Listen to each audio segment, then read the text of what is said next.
نبدأ بقى ايه، نعمل النص التاني من الفانوس. بالطرف اليمين هبني، ما دخلتش في حاجة اهو زي ما انا واقفة. الخرزة دي هبني عليها سداسي على واحد. يعني ايه سداسي على واحد؟ معايا خرزة اهي، هزود في الطرف اليمين ادي 1 2 3 4 5 خرزات ومعايا واحدة، يبقى كده سداسي على واحد.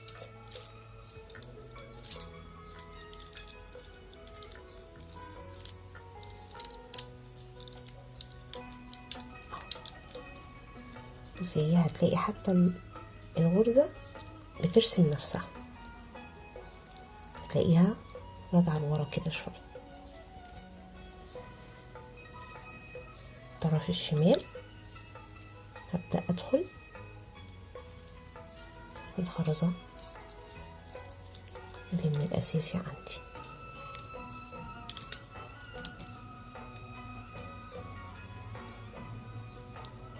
وهكمل السطر سداسي كله على واحد.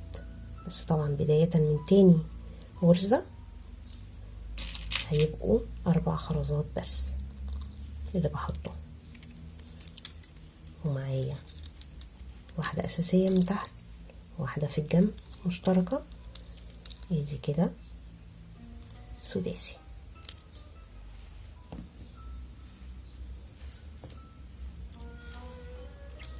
الطرف الشمال هدخل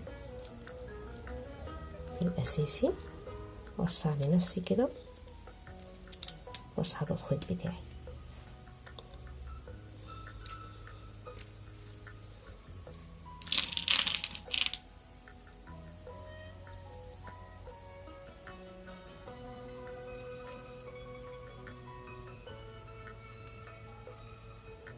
طب 3 أحط 4 مش 3. السطر كله سداسي على واحد.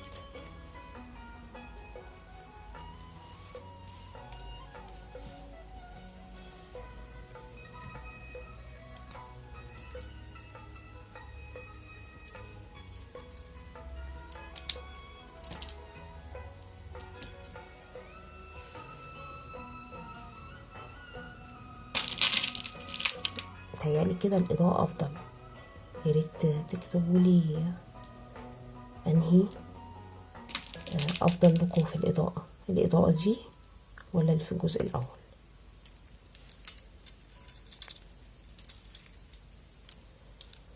عشان نعتمدها إن شاء الله في الفيديوهات الجاية. تمام.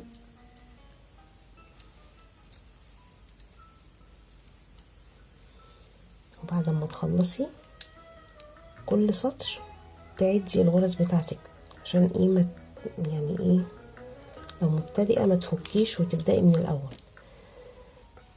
طبعا حبايب المحترفين عارفين لو في خرزة أو غرزة فرقت معاهم بيعملوا أنا عن نفسي بقص من نص الشغل وأصلح اللي غلطت فيه، لأن وارد كلنا يبقى فيه سهو كده وممكن ننسى حاجة.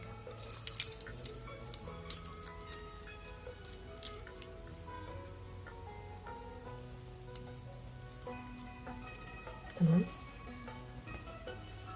آخر غرزة معايا الطرف الشمال اهو، ادخل فيها واطلع في اول خرزة انا حطيتها في بداية السطر. كده معايا 3، يبقى هحط 3. يبقى لو مركزة معايا هتلاقي بداية كل سطر الرقم اللي احنا عايزينه. لو سداسي مثلا على 1 بتبدأي تحطي 5 خرزات، بعد كده بتبدأي تحطي 4 خرزات، لان معايا واحدة اساسية من تحت وواحدة في الجنب مشتركة، يبقى عددهم 6. اخر خرزة هتلاقي نفسك بتحطي 3 بس. تمام، ادي الشكل معايا. متقلقيش خالص من لو في زي عوجة كده هتظبط بداية من السطر الجاي. بعد كده هبدأ ادخل في الخرزة اللي في الجنب دي اللي هي بعدها على طول، اللي هما 2 منفصلين عن بعض. تمام، وهعمل ايه؟ هبدأ اعمل سداسي على 2. اتأكد اهي، احنا خلصنا السطر ده اهو. هبدأ اعمل سداسي على 2، بس تاخدي بالك بقى معايا لان السطر ده مرة سداسي على 2 ومرة خماسي على 1.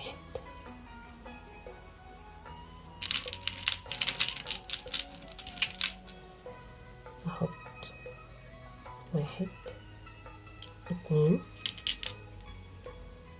كده،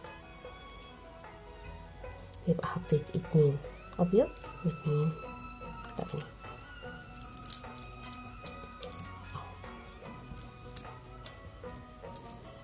تمام، سداسي على 2. بعد كده هدخل في خرزة واحدة بس، هتلاقيها حتى لوحدها، دي هتبقى خماسي على 1.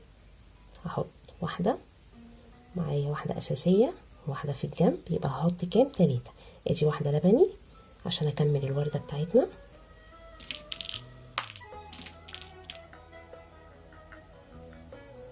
واحط خرزتين من اللون الأبيض.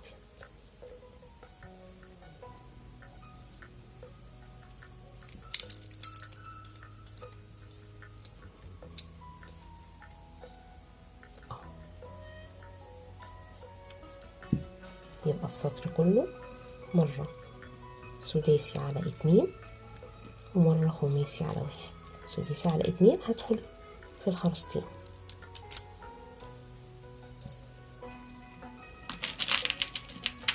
هبدأ أحط خرزة واحدة من الأبيض وخرزتين من اللون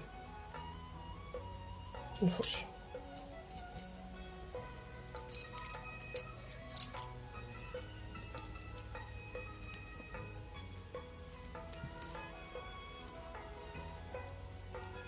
أدخل في الخرزة اللي هي هنعملها خماسي على 1.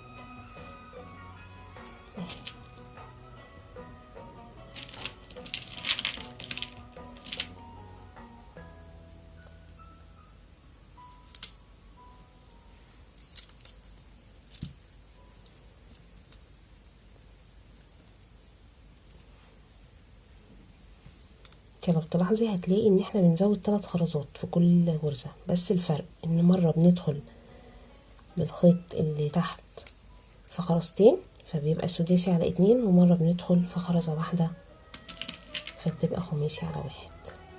تمام، نجيب بقى اللون الأصفر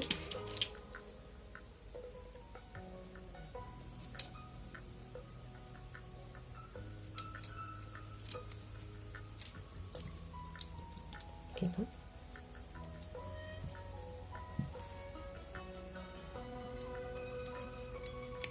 في خرزة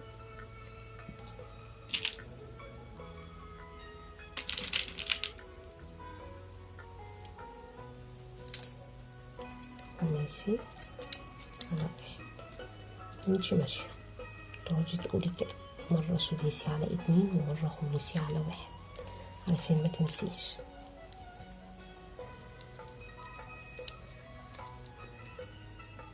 هي دي الخرزة التانية. عايزة اقولك مش لازم يعني تعتمدي اللون الابيض بس، يعني ممكن تعملي، يعني انا عاملة اشكال تانية بس طبعا مش عرضهم. عاملة باللون ده جسم الفانوس وملونة في الوردات التانية، عاملة باللون ده وملونة في الوردات التانية، فاهماني؟ عشان بس الناس يعني ما تحكمش نفسها او تربط نفسها بالالوان اللي انا شغالة بيها.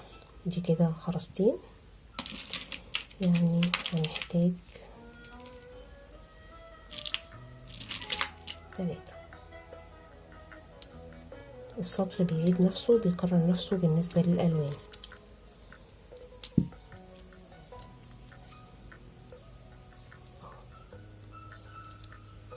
تمام. ندخل في الخرزة اللي بعدها اللي هي هتبقى خماسي على 1. ودي الخرزة ودي الخرزتين يبقوا 3. لو بكمل الوردة بتاعتي. تمام.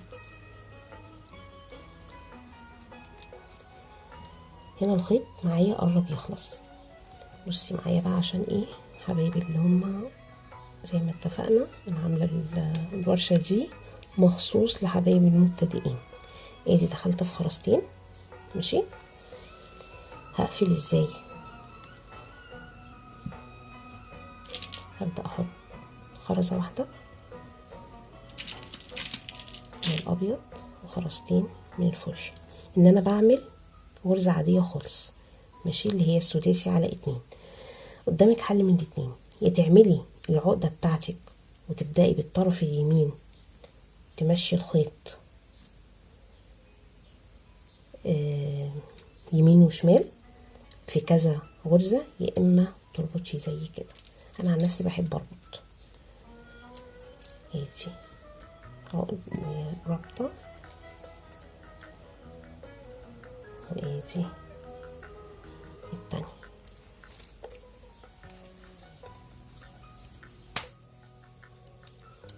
كنت بظبطها بس.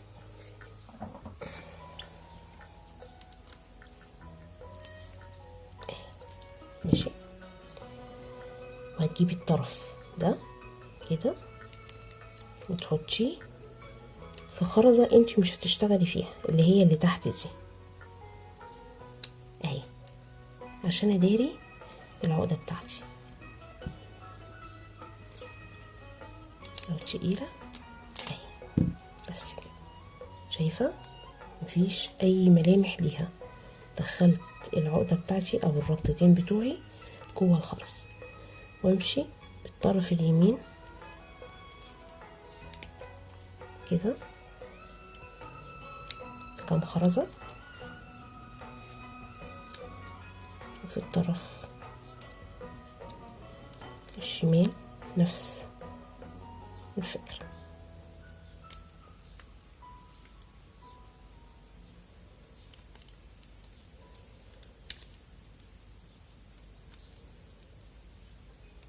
تمام.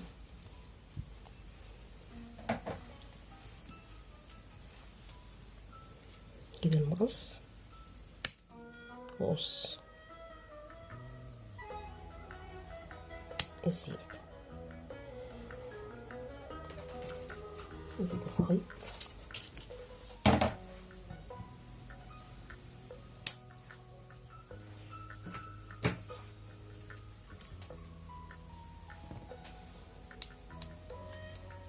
انا كنت واقفة فين؟ المفروض الخيط بتاعي كان طالع من الخرزة الفوشيا دي. ادخل بخيط جديد عادي اهو خالص، اوسطن الخيط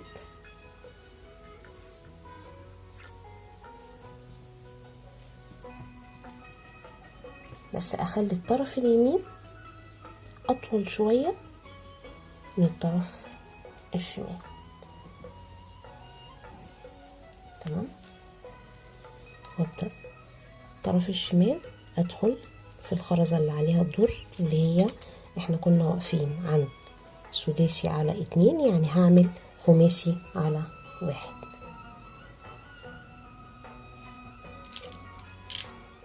عايزة بس كده. ادي الطرف اليمين اهو.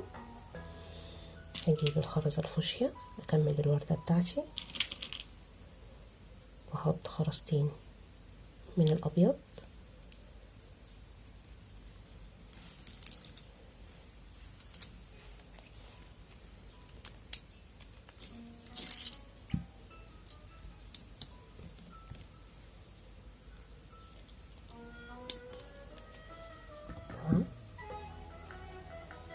الطرف الشمال ادخل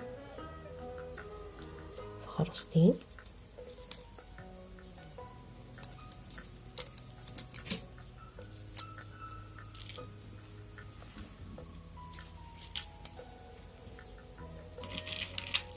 وهبدأ احط خرزة واتنين من اللون الاصفر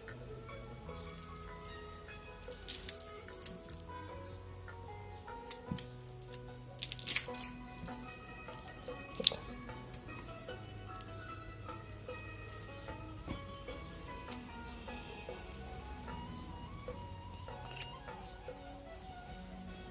والطرف الشمال هدخل في اخر خرزة معايا اهي،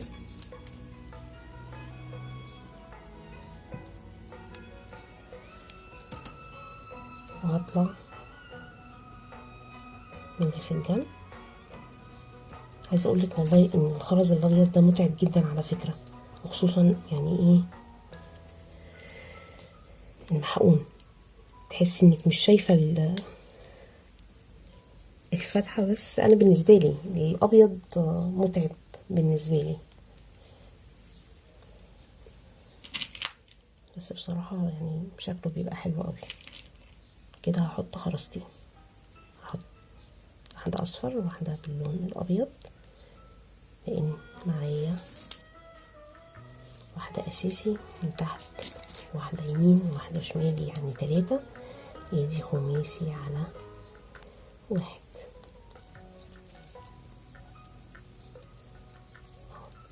تمام. طيب بعد كده هنعمل ايه؟ شايفه الخرزتين اللي واقفه هنا اهو، يجي الخرزه التانية اللي هو 2. هعمل ايه؟ هعمل سداسي على 2، السطر كله سداسي على 2. طيب بس ناخد بالنا بقى من ايه، من تنسيق الالوان. هحط خرز ابيض، اجيب اللون الفوشيا اللي هو ما بين مثلا الاصفر واللبني، احط فوشيا. تمام. واحده ابيض كمان،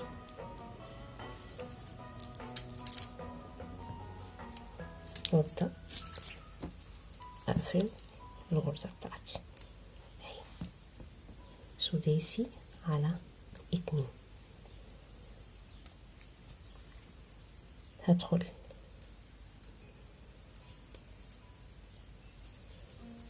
في اللي بعدهم خرزتين، وهعمل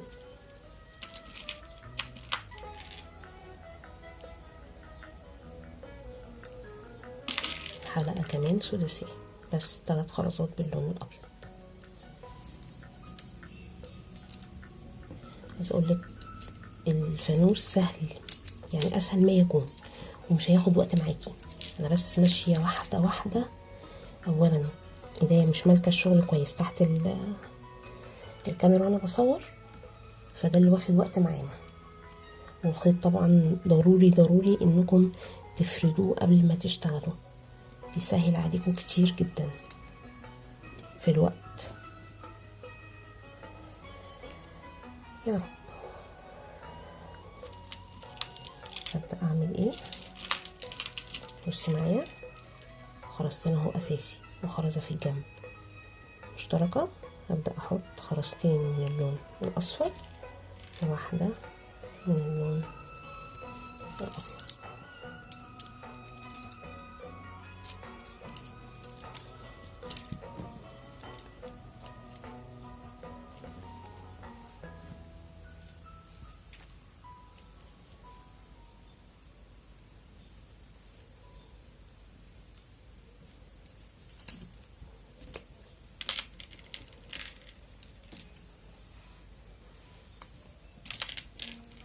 هي مصممة انها تيجي برضو، مش مشكلة. انا بحاول بس عشان اوضح لكم. تمام. احط 3 خرزات من اللون الابيض.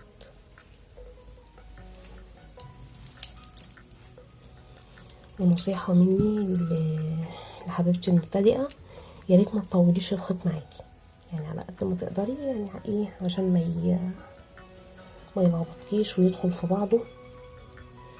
انا طبيعي في شغلي اساسا، بس بعد الكلام ده لما يعني احترفت بالموضوع بقيت اطول الخيط قوي، لان انا بالنسبه لي ان انا اقعد اشبك الخيط ده بدايه من الاول بالنسبه لي بيزهقني بصراحه. اللي هو اخلص من الخيط مره واحده، فممكن فانوس زي ده اكون بستخدم فيه خيطين مره، يعني مره ومره كمان اعمل تشبيكه في النص ولا حاجه. بس طبعا زي ما قلت لك ببقى فارده الخيط بتاعي.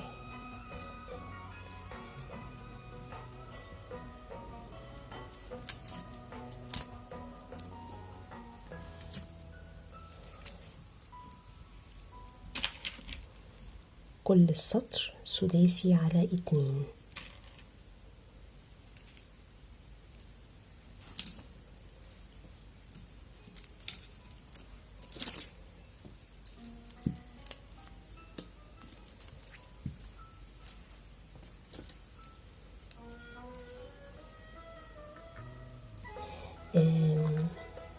عايزه اقول لك حاجه برضو، يعني جالي قبل كده حد بيسالني بيقول لي انت بتجيبي الافكار بتاعه الفوانيس منين؟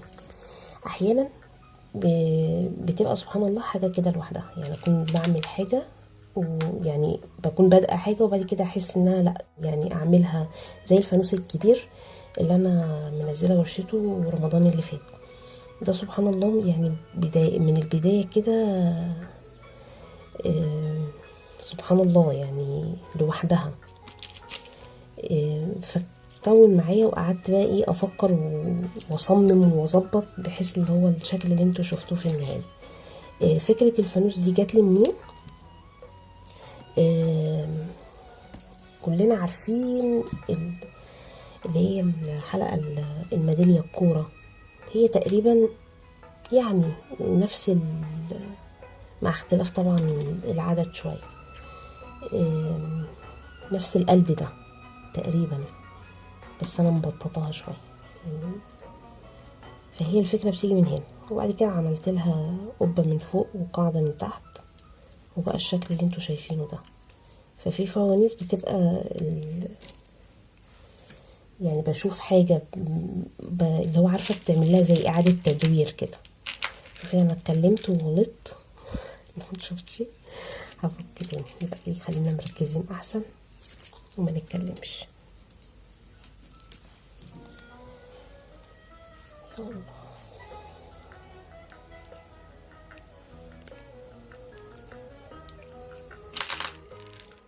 انا عملت هنا حلقه ربع السداسيه بس باللون الابيض، يعني هنا المفروض احط خرزتين فوشيا كده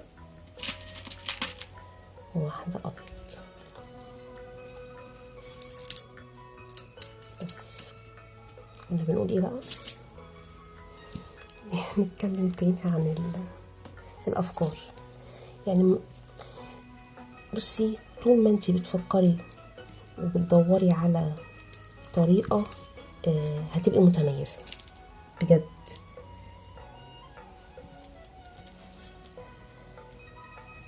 يعني سيبي نفسك انك تبدعي، تفكري وتجربي.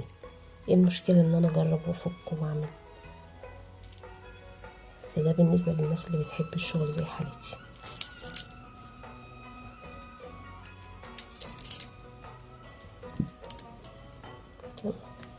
وربنا يا رب يوفق الجميع.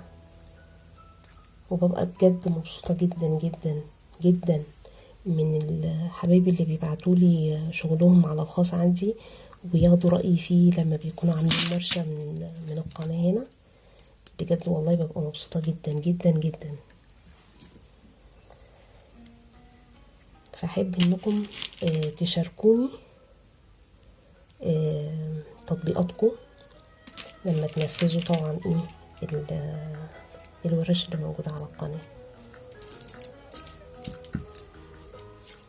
انا مش عايزة اعيد وازيد في اللي هو ايه في سداسي على 2 وكده، لان انا عارفة ان في حبايبي بيتفرجوا ومش عايزين يشتغلوا، بس يعني بنسلي وقتنا واحنا شغالين، خصوصا ان انا خدت القرار ان انا امشي معاكم خطوة بخطوة.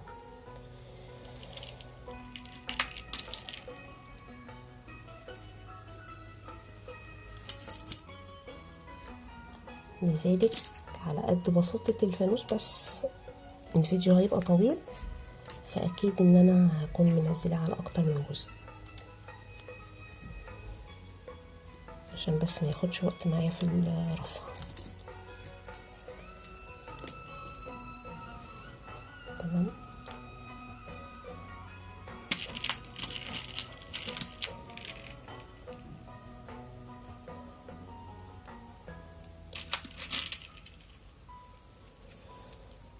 السطر كله سداسي على 2.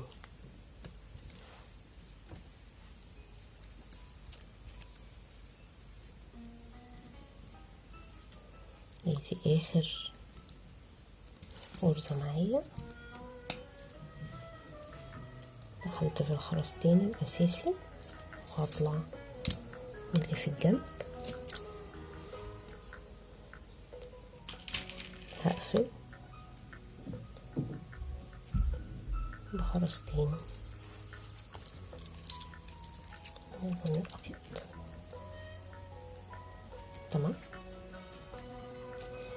كده انا وصلت لنص الفانوس. نفس السطرين دول هكررهم في قفلة القلب بتاع الفانوس، يعني هدخل اهو في خرزة كده،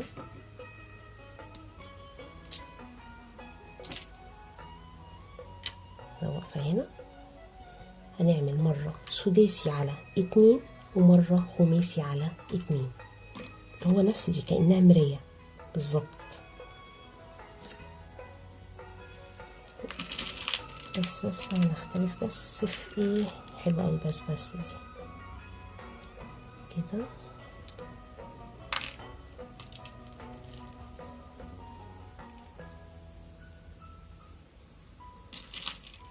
هبدأ بخماسي،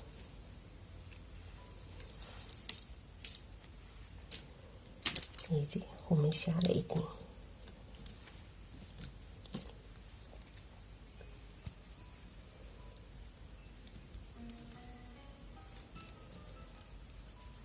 اللي بعدها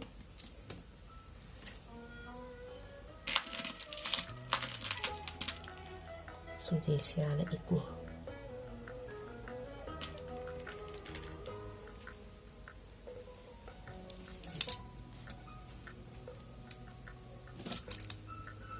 متهيألي واضحة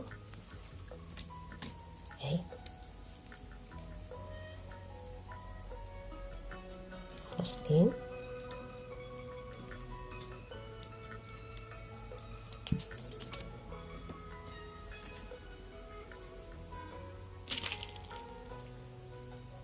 خماسي على 2،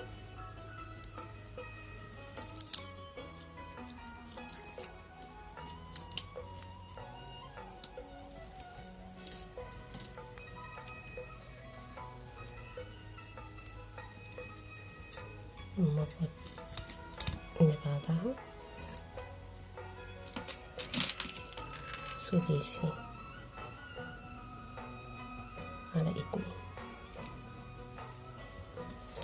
هكمل بنفس الطريقة لآخر السطر.